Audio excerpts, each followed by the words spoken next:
Period. Like, are you kidding me? Larry Bird in this era? Are you kidding me? If Larry Bird was playing today, he would still be the MVP of the league.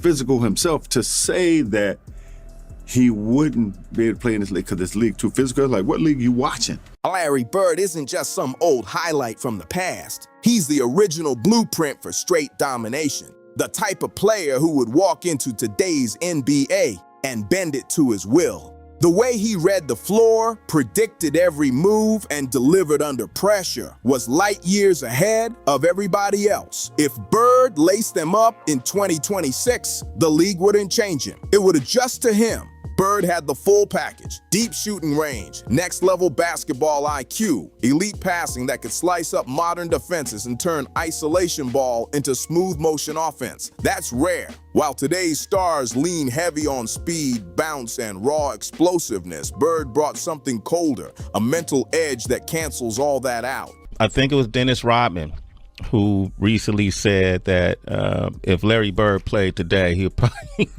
he'll have to play over in the European League. If Larry Bird was playing today, he would still be the MVP of the league, and his team would still be winning championships. Now, why do I say that?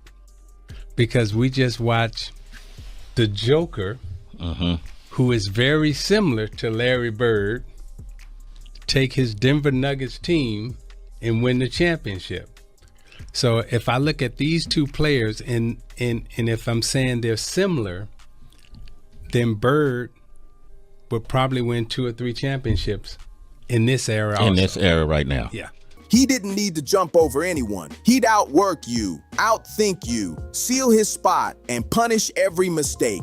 Every trip down the floor meant something. His competitiveness wasn't just about buckets. It was psychological warfare. He could get inside your head, control your rhythm, and have you second-guessing yourself before halftime. Every screen, every cut, every jumper had purpose. Nothing was random. Players from different eras still admit his skill set and mindset would make him almost impossible to stop today. He'd hunt mismatches, slow the tempo when it suited him, and turn the game into chess. And he'd already be 3 moves ahead. Larry Bird wasn't just built for the 80s. He was built for any era. And today's league would feel that pressure instantly. When Isaiah Thomas was asked about Bird in the modern game, he didn't blink. He said Bird would still be an MVP-level force. That says everything. Isaiah says Bird's greatness was never about the era. It was about skill, brain power, and that non-stop competitive fire. He made it clear that Bird could slide into any system and still run the show. Today's NBA is all about spacing, threes, and fast pace.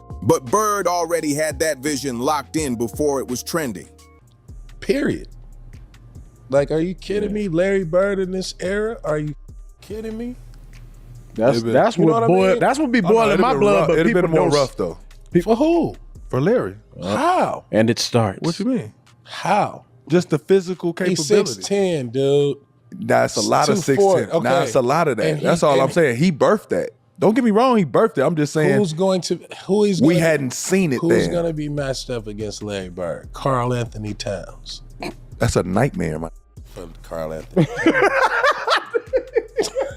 He had deep range, sharp instincts, and the versatility to thrive in every part of today's game. Thomas didn't hold back either. He even compared Nikola Jokic to Bird, saying Jokic mirrors that same calm dominance and all-around impact. That's serious praise. Thomas is convinced Bird would still stack championships. He said Bird's leadership, toughness, and ability to lift teammates would make him a winner in any decade. Even facing today's super teams, Isaiah believes Bird's IQ and clutch mindset would carry squads to titles. He wasn't just great back then. He was built timeless. Larry Bird, well, not really, he's older, but you grew up kind of knowing the legend of Larry Legend and love for the game and love for practice and love for shooting. I think that we're similar in those areas, but he allowed players like myself to kind of dream big and think big at that position and to do things that traditional small forwards, I guess, or big men weren't doing, and he's one of the first guys you've seen. because Larry Bird played in the most physical era ever. He's 6'10", almost 6'11", and he was physical himself. To say that he wouldn't be able to play in this league because this league too physical, like, what league are you watching? Physicality is gone. It's not like it was back then. And it's nobody's fault. It's just times change. Baron Davis backed that up with a different angle. He said Bird's size and strength would bully modern defenders. With his balance and frame, he wouldn't be the one getting pushed. He'd be the one handing out the pressure. Davis pointed out that today's switching defenses and smaller lineups would actually help Bird. Guards are too small. Wings can't handle his strength. Bigs would get dragged to the perimeter and exposed by his shooting and passing. And Davis kept it simple. Who's really stopping him? Bird understood leverage better than anyone. He sealed defenders, absorbed contact, and carved out space without blazing speed or crazy bounce.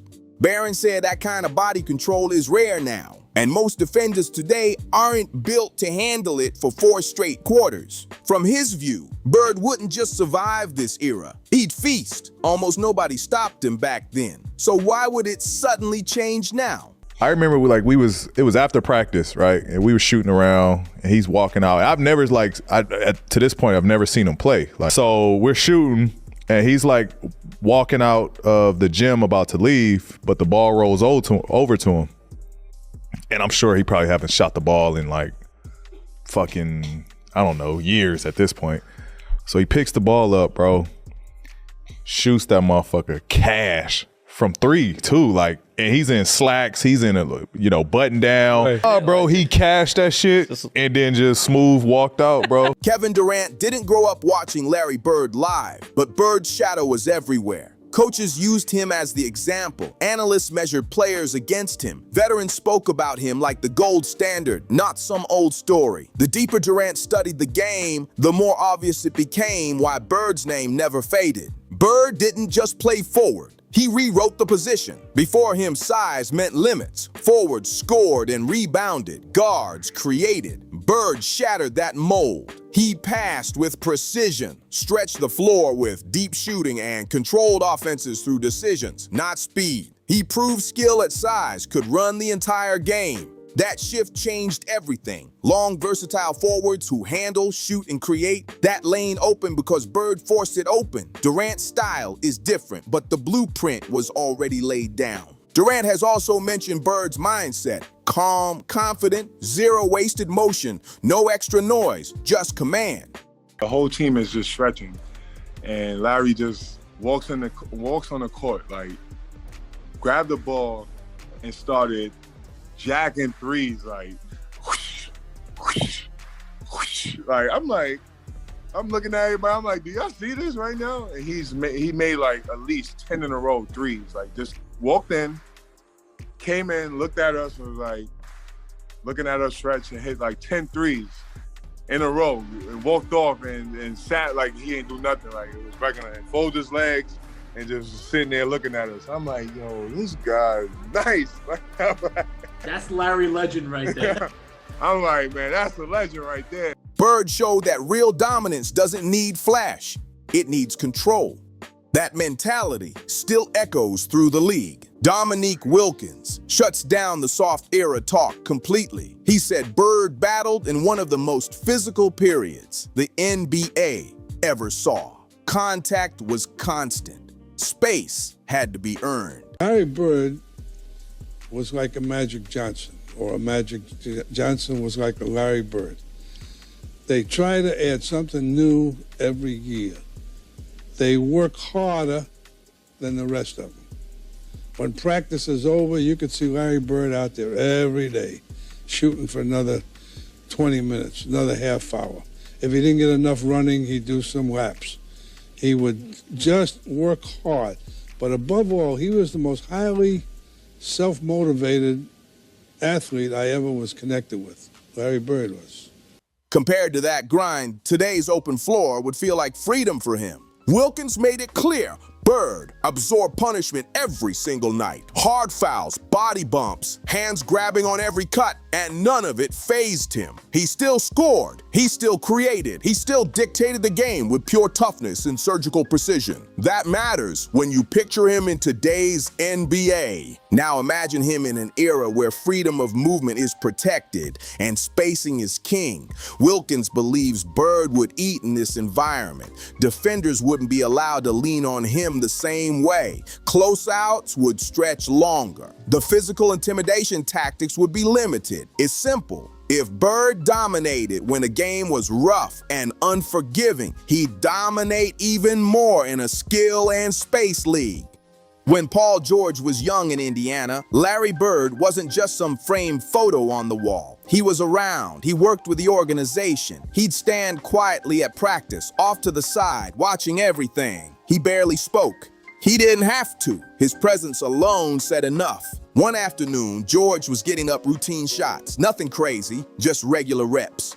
As he reset, he saw Bird heading toward the exit, dressed sharp, clearly done for the day. Then a loose ball rolled his way. Without breaking stride, Bird grabbed it and launched it. No warm-up, no hesitation, clean release, straight through the net. That moment wasn't about nostalgia. It was about ease, confidence, muscle memory that never faded. Bird didn't need a uniform or a packed arena to remind people who he was. The aura was still there. That one shot flipped everything for Paul George. Bird stopped being some old school highlight and became real proof that true greatness never disappears. It just waits for the right moment to show itself. He played till he couldn't play no more, obviously.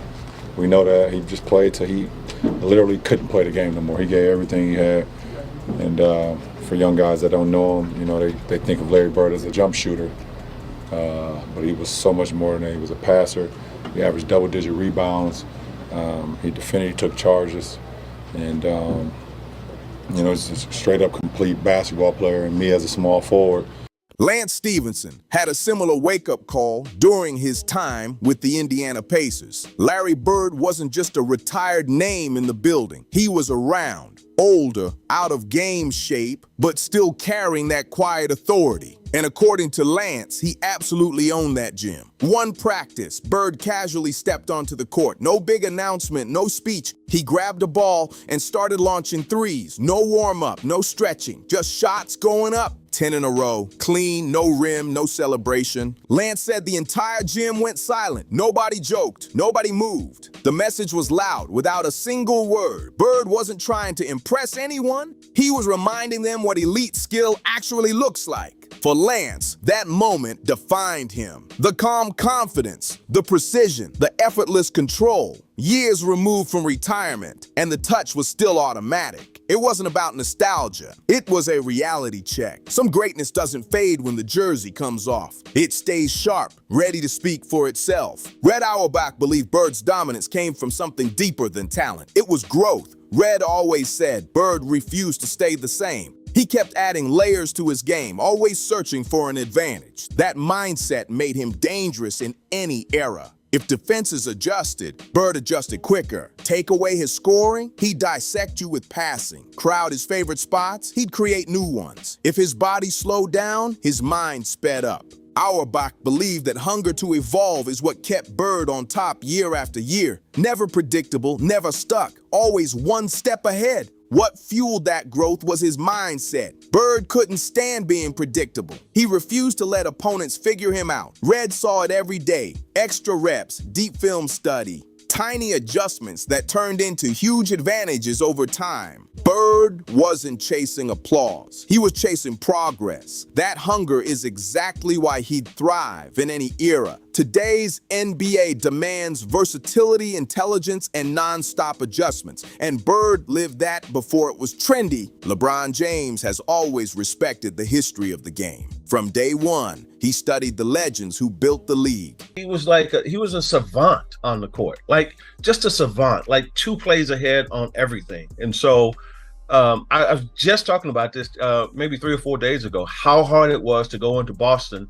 and beat a team when Bird is in his prime. Not for nostalgia, for understanding. And one name kept popping up, Larry Bird. LeBron never played against him, but he understood the impact early. So when he tied Bird on the all-time triple-doubles list, It wasn't just a stat moment. It was recognition, respect for what Bird symbolized. Larry Bird defined the complete player. He wasn't boxed into one role. He passed like a guard, rebounded like a big, scored from everywhere, and directed teammates like a coach on the floor. He didn't rely on raw athletic power. He leaned on vision, precision, toughness, and elite decision-making. That's the DNA of today's stars. Versatility and IQ that touches every part of the game. So when Bird's name comes up, LeBron doesn't reduce him to just a shooter or a Celtics icon. He sees a prototype, one of the first versions of the modern superstar. Even decades later, Bird still represents the blueprint for winning basketball. Joe Dumars didn't just call Bird intelligent. He called him a savant, a player operating on a different mental level, always 2 plays ahead.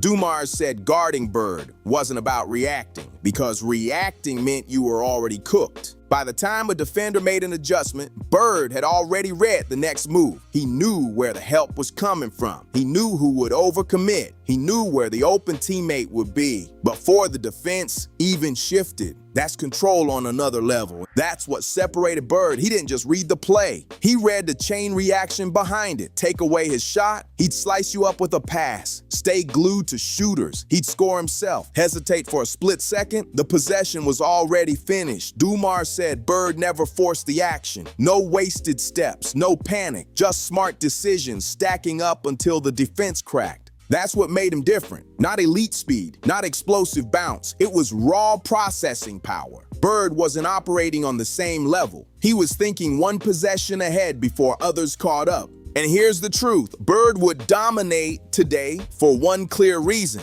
The modern NBA finally looks like the game he was already playing. Spacing, skill, versatility, decision-making. Those aren't new lessons for him. That was his base. He could shoot from anywhere and punish switches without rushing. He could run an offense as a forward, dissect defenses in real time, and create clean looks without dribbling the air out of the ball. In a league built on efficiency and mismatches, Bird would feast possession after possession. Defensively, his anticipation and positioning would still matter. He understood angles, timing, team concepts. He didn't gamble. He disrupted rhythm. That kind of basketball intelligence never expires. What truly separates Bird is mindset. He finished every possession with purpose. He adjusted constantly. He hunted weaknesses and kept pressing until opponents folded. That mentality fits perfectly in today's pressure-heavy, adjustment-driven game.